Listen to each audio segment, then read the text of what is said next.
My name's Rod Emory. I've been in the Porsche restoration business my entire life.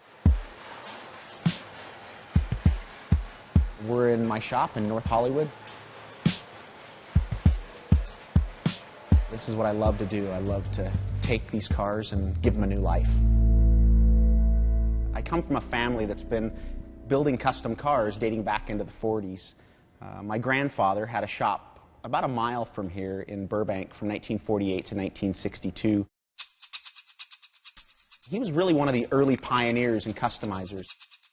And he taught me how to actually use real tools and taught me how to gas weld and how to shape metal. And that led to me doing my first Porsche restoration when I was 14 years old.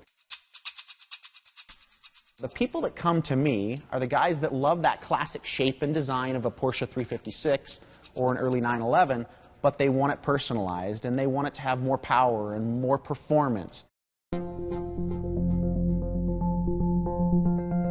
When Porsche was first building their early aluminum-bodied cars, they were taking parts and components from Volkswagen, but then they built their own chassis and their own aluminum body. They would take a standard 356 and they'd drill holes in it and put hood straps. They'd put fog lights on them. They'd put a bigger engine. So even though there's people out there that'll say, oh, how could you customize these cars? How could you change the characteristics of them? But I'm only doing what Porsche designed these cars to do, and that's to have fun with them, personalize them, and I'll do things like rolling the doors and rockers all the way into the floor to give the body a little bit thinner side view. I'll change the A and B pillars in the car to give the roof a little bit different style or design. Very subtle changes that I do to the car sometimes, but they're all things that take a tremendous amount of work to accomplish. Once we have the car in our possession and it's shipped here to the shop, the first thing the guys and I do is we put it up on the lift.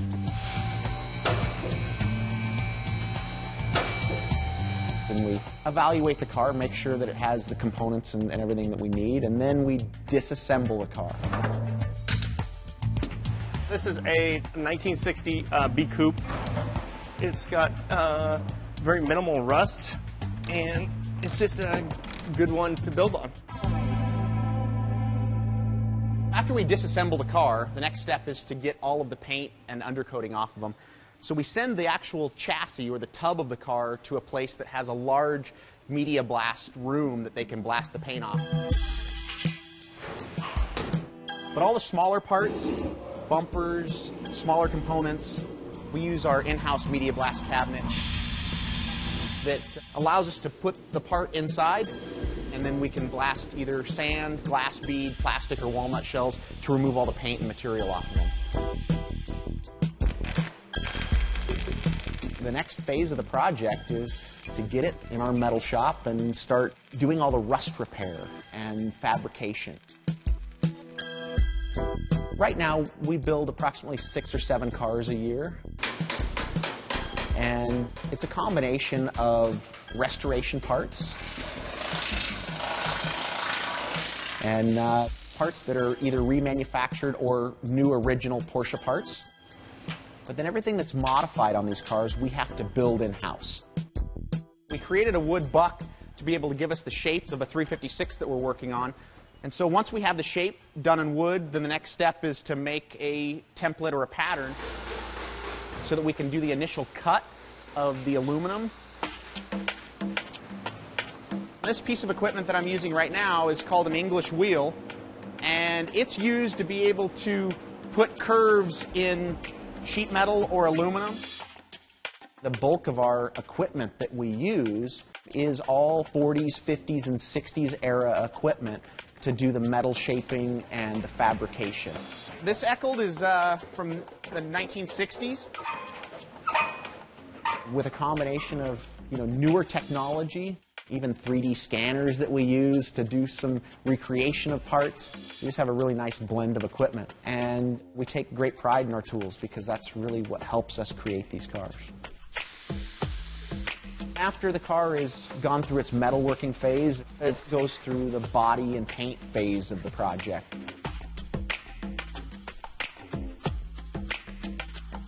When you're doing the final body work on these cars, you don't want to over sand an area. You really just have to continue to make that shape smooth. It really is about flowing with the lines of the car and finessing it.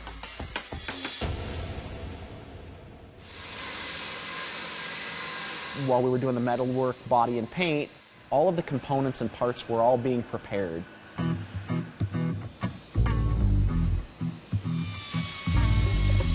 So engine was being built, transmission was being built, hardware was being plated.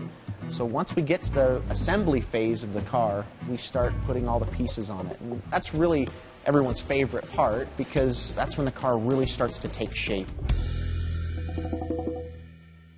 Once it's assembled, that's when the real fun starts, because that's when we get to turn the key and take it out on the road.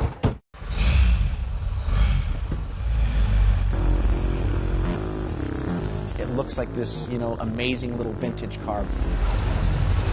When you get behind the wheel and you start driving it, you realize that it has the heart and soul of the early 356. It gives you that sound, and it still has that, that little bit of vibration and feel and even smell of an early Porsche.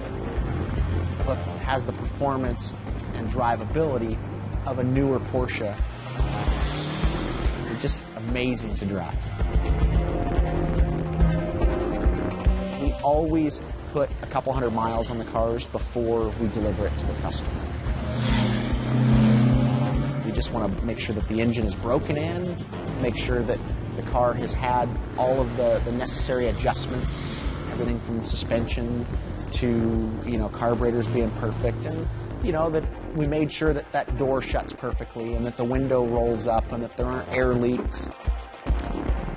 And once we're comfortable, we know that everything's ready on the car, then we move on to delivery. People often ask me, do you find this type of work art? And I really do. I take metal and these cars and rearrange things. Then I guess technically I am an artist creating rolling art. I love what I do, and I get to wake up every morning and just create and build amazing cars.